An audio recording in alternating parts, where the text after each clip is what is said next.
नमस्कार किसान भाइयों, यदि आप कद्दू की फसल से लाखों की कमाई करना चाहते हैं तो फिर आपको परंपरागत तरीकों को छोड़ना होगा और कुछ नई ट्रिक को अपनाना होगा, जिससे कि कद्दू की फसल से भी आप बड़ी आसानी के साथ लाखों रुपए की कमाई कर सको।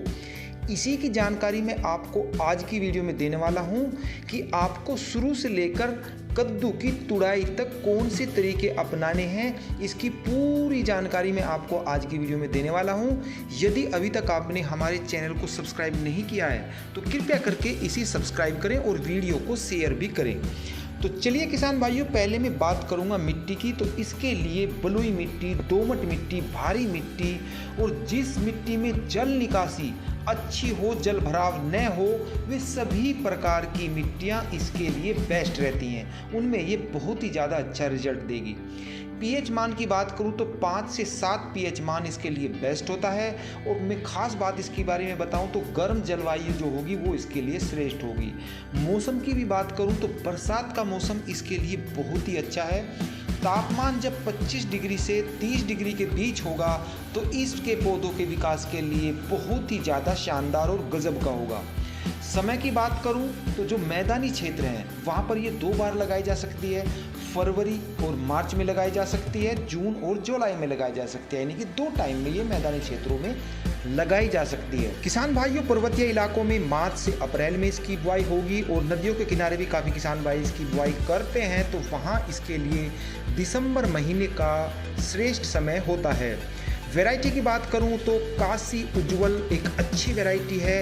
उत्तर भारत में और दक्षिण भारत में इसकी बुआई की जा सकती है। एक फल का वजन बहुत अच्छा होता है, 10 से 15 किलो तक होता है और 180 दिन में ये पक करके तैयार होती है। यहाँ पर ये अच्छा खासा समय ले लेती है। तुड़ाई का समय जो है वो 180 दिन के करीब है। अब मैं इसकी बीज मात्रा की बात करूं तो 250 से 300 ग्राम पर एकड़ बीज इसके लिए काफ़ी होता है। एक दूसरी वैरायटी है पूसा विश्वास के नाम से है, 400 क्विंटल पर हेक्टेयर के हिसाब से ये उत्पादन दे देती है। तुड़ाई का समय 120 दिन के बाद शुरू हो जाता है और एक फल का वजन कुछ इसका कम है, ये 5 केजी वजन इसका होता है। अब इसकी मैं यदि बुआई की बात करूँगा तो जो लाइन से लाइन की दूरी है, जो बेड बनाए जाते हैं और बीच में जो गैप दिया जाएगा वो 8 से 10 फीट का दिया जाएगा और बीज से बीज की जो दूरी आपको रखनी है वो 2 से 3 फीट तक आप इसकी रख सकते हैं। किसान भाइयों, बात करेंगे खाद की। तो जो खाद की मात्रा है, आपको जहाँ पर हमने बीज की बुआई की है, बेडों पर बीज की बुआई की है, वहीं पर देने की आपको आवश्यकता है। आप पूरे खेत में इसको न बखेरे तो इसमें आपको लेनी है 40 KG DAP, 30 KG urea, 20 KG potash और 2 केजी सल्फर 1 एकड़ के लिए। ये मात्रा आपके लिए काफ़ी है, अच्छा उत्पादन इसमें हो जाता है। अब मैं बात करूंगा सिंचाई की। तो सिंचाई की ये बात है, जो उसकी आप नालियाँ बना लेते हैं तो फिर नालियों में ही आप पानी लगाइए, एक्स्ट्रा जगह पानी भी लगाने की इसकी कोई आवश्यकता नहीं है। और यदि आप इसकी निराई गुड़ाई की मैं बात करूंगा तो निराई गुड़ाई में इसकी 2 निराई गुड़ाई काफ़ी होती हैं। और यदि आप लेबर द्वारा काम नहीं करना चाहते तो जब इसकी बुआई हो रही होती है उसी टाइम उसके 24 घंटे के अंदर पेंडिमेथिलीन 500 ml पर एकड़ के हिसाब से आप उस पर स्प्रे कर दीजिए जब वो गीली हो। और बुआई के 24 घंटे में ही करना है, उल्टी दिशा में आपको इसकी स्प्रे करनी है, तो कोई इसमें खरपतवार फिर नहीं जमेगा। अब मैं दूसरी बात बताऊं रोगों की रोकथाम की।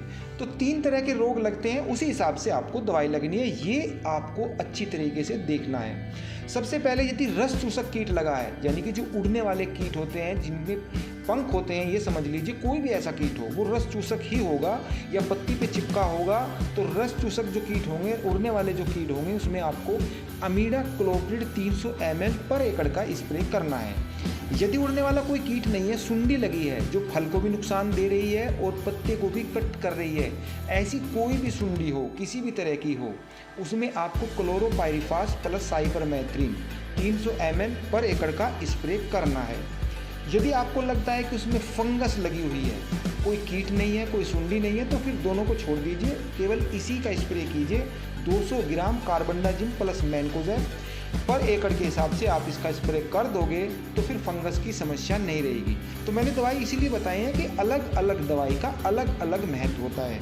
आप आँख मूंद कर स्प्रे न करें, उसका कोई लाभ नहीं होगा। मैंने आपको बिल्कुल डिटेल में बताया। जो दवाई जो साल्ट हैं अलग अलग नाम से आती हैं, किस रोग में कौन सी दवाई का आपको इस्तेमाल करना है, तो ये मैंने आपको बता दिया है। फिर मिलते हैं, तब तक के लिए सभी किसान भाइयों को नमस्कार।